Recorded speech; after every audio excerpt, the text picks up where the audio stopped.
And I ask you, last time मैंने आपसे कहा था कि कभी मेरे साथ चलें, मैंने भी आपसे कहा चले लेके चलें, आपको भी पता है उन्होंने फिर मुझे वो आप फिर पाकिस्तान से चले गए, फिर मैं आपको मैनचेस्टर लेके आ रहा हूँ। वहाँ इमेजिन करें मैं खड़ा होता कि यार चले मदरसे में चले, और आप खड़े होते कहते यार मुझे मस्जिद में नहीं जाने दे रहे, आप पाकिस्तान मदरसे में लेके जा रहे हैं। That would be very funny.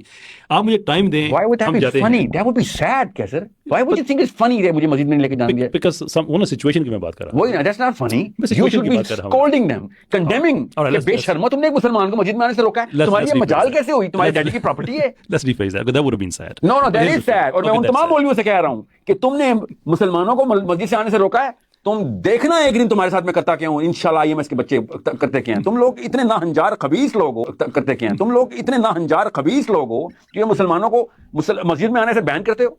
तुमसे तो बेहतर वो गैर मुसलमान जिन करते हो। तुमसे तो बेहतर वो गैर मुसलमान जिन्होंने तुम्हें चंदे के तौर पे भीख देते हुए अपने मुल्कों में रखा हुआ है। बेशर्मो, तुमने समझ लिया मैं तुम्हें इजी लूंगा इस बात पे। Of course, लोगों के टुकड़ों में पलते हो तुम और मुसलमानों को मस्जिदों में बैन करते हो। बेशर्म, अपने आप को मुसलमान कहते हो। साहिल दीन की ना एक समझ नहीं आती, ये बंदा हमेशा उलमा दीन को, मौलवी को जो ना टारगेट करता है। इंजीनियर मोहम्मद अली मिर्जा का भी यही मसला है, वो भी उसको टारगेट करता है। आजकल तो खैर उसके बाहर आने की खबरें भी चल रही हैं, लेकिन ठंड रखे, जितनी सर्दी है ना वो वहां पर जम के बैठा हुआ है, वो बाहर नहीं आने वाला।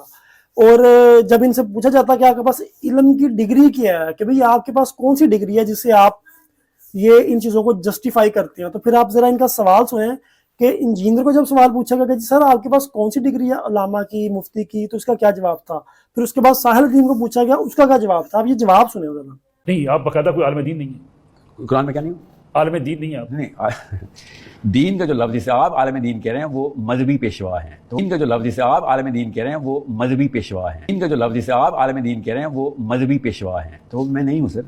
इतना ज़रूरी इसी तरीके से इस्लाम का इल्म हासिल करने के लिए उसकी रिसर्च बाकायदा कुरान और हदीस पे होना ज़रूरी नहीं है। तो आपने क्यों ये सोचा कि मैं बाकायदा कुरान नहीं पढ़ा या बाकायदा सीरा नहीं पढ़ी? मैं तो सीरा पढ़ाता हूँ। या आपने क्यों सोच लिया कि मैं कुरान से ना वाकिफ़ हूँ? मैं तो उलमा की बात करूँ, कहते हैं जिसने दरस निज़ामी ना किया हो, जिसने दरस हदीस ना पढ़ा हो, जिसने बुखारी शरीफ पूरी ना पढ़ी हो, बल्कि उलमा को तज़बर याद भी होती है हदीस, वो दीन के बारे में रहनुमाई नहीं कर सकता। मज़हब के बारे में सर, जिन्होंने उनका मज़हब ना पढ़ा वो उनके मज़हब के बारे में रहनुमाई नहीं कर सकता। मेरे दीन में मेरे नबी सल्लल्लाहु अलैहि वसल्लम ने कहा था कि तुम्हें अगर एक आयत भी आती ना आगे मस्त पहुँचानी है। तो सुन लिया आपने, दोनों का सेम जवाब है। दोनों एक ही जो है ना सफर राह के मुसाफिर हैं।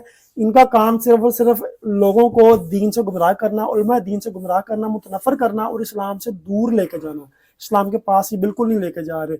इनका काम टीवी पे बैठ के बोलना है। वो तो सुकून से देखे बैठा हुआ ना। इस 17 साल की उसकी लेगेसी थी, कोई एक ऐसा उसका काबिल स्टूडेंट भी नहीं आया जो उसकी लेगेसी को लेके आगे चल सकता।